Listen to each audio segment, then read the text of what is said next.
welcome or welcome back to my channel. My name is Tanisha, also known as ER Nurse 86 over on Twitter.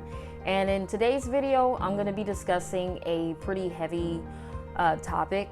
It is going to be a little uncomfortable for some people and it's kind of controversial, but I feel like this is a very important conversation for us to have and keep having until we can actually make some meaningful change towards dismantling the problem.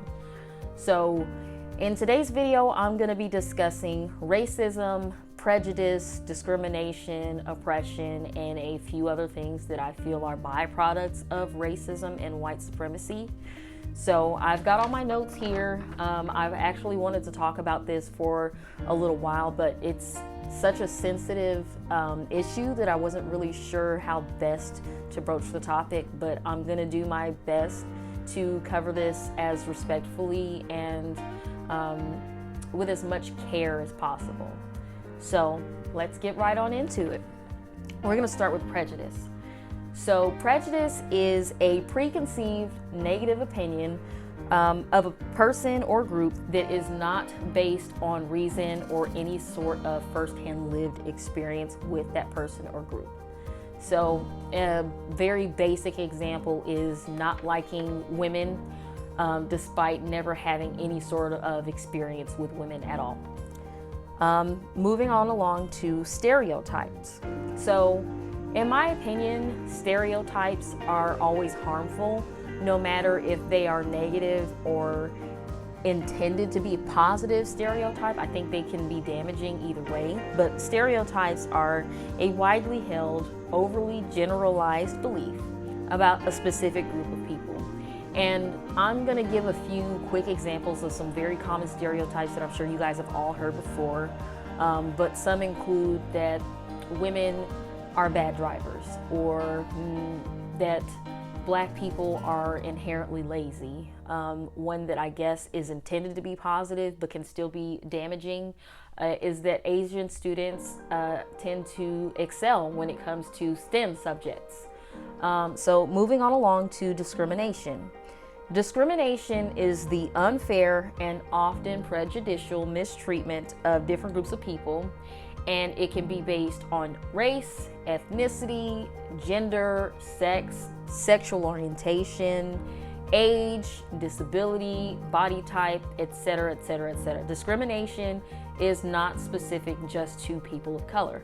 Anyone can experience discrimination, no matter what their race is, no matter what their background is. Anyone can experience discrimination.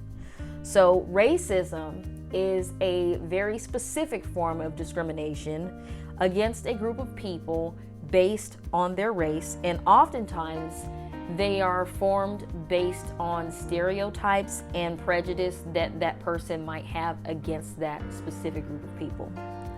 So when I talk about racism, I'm not talking about the Webster's just like basic definition of racism. I'm talking about systemic racism.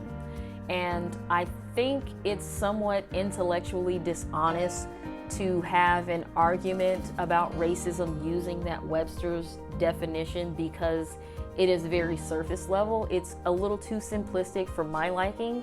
So when I say racism, I mean systemic racism, and it's safe to assume that that's what I'm referring to.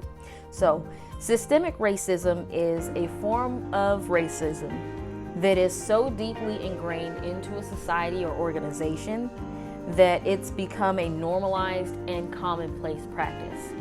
And it includes policies, practices, and procedures that are social, economic, political, and they're set in place with the specific intention of maintaining the dominance and superiority of the dominant race, white people, and maintaining the oppression and subjugation of minority races, people of color. So, systemic racism is a very complicated idea, and I will go into more depth on this issue in another video, but I really want to get through the rest of the topics for today's video, so I'm just going to leave it there for now. Obviously, if you've got questions about systemic racism that you'd like for me to answer, please leave a comment down below and I'll make sure to respond to that. So I mentioned in my definition of systemic racism, oppression. So oppression is the prolonged, malicious, and unjust treatment of an individual or group of people. And when I am talking about oppression, I don't mean that only one type of people can experience oppression. Women experience oppression. People who are members of the LGBTIQ community experience oppression. People of color experience oppression. It's not something that is specific just to one group. It's not unique just to one group. So now I'd like to get into 4 byproducts of racism and white supremacy, and I will be covering each of these 4 topics in future videos because I feel like it's important to understand these issues and where they come from in order to dismantle them. So the first thing I'd like to discuss is colorism. So colorism is prejudice or discrimination within a minority racial group which favors those members with lighter skin and a more Eurocentric appearance. So basically, people in a minority group that are lighter skinned or white passing, in fact, experience preferential treatment. They have privilege that other members of that group with darker skin don't have. They're considered more desirable than other people's are. And colorism is something that is not unique to the Black community. I know that oftentimes you see on Twitter, especially the Black Twitter, discussing colorism, but we see colorism in other communities as well. We see colorism in the Asian community. We see colorism in the Latino community. It's not something that is unique just to us. And I mean, think about it. It's crazy when you think about how popular bleaching products are, both in Asia and in African countries. And it's because of colorism. When you see telenovelas on TV, the majority of the actors are either very fair-skinned and white-passing or in fact white Latinos.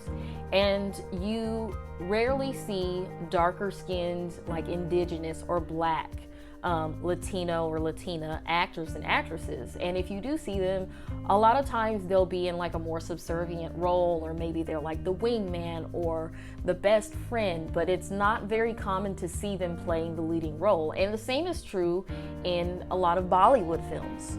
So colorism is something that is widespread. It's a very big problem across different minority racial groups. So the next thing I'd like to briefly touch on is unconscious bias, also known as implicit bias. And basically, it's social stereotypes about groups of people that people form outside of their own conscious awareness and internalize. And this is something that has become a huge problem in both education and medical field. And I mean, this is something that I really would like to spend a lot more time discussing because it is so pervasive. So I'll go into more depth in another video, hopefully within the next couple weeks. The next one that I'd like to talk about is casual racism. So casual racism is a subtle form of racism that's often overlooked and normalized, and it's like the acceptable diet racism, if you will.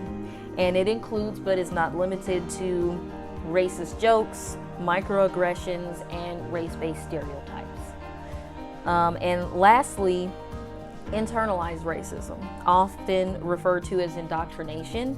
And internalized racism is the conscious and unconscious acceptance of a racial hierarchy in which white people are ranked at the top by a person of color.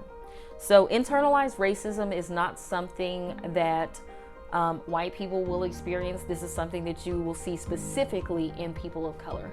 And when I think of internalized racism, people who immediately come to mind include people like Candace Owens and Terry Crews, and to a lesser extent Kanye West. People that have internalized all of these negative racial stereotypes about their own race and essentially put white people on a pedestal.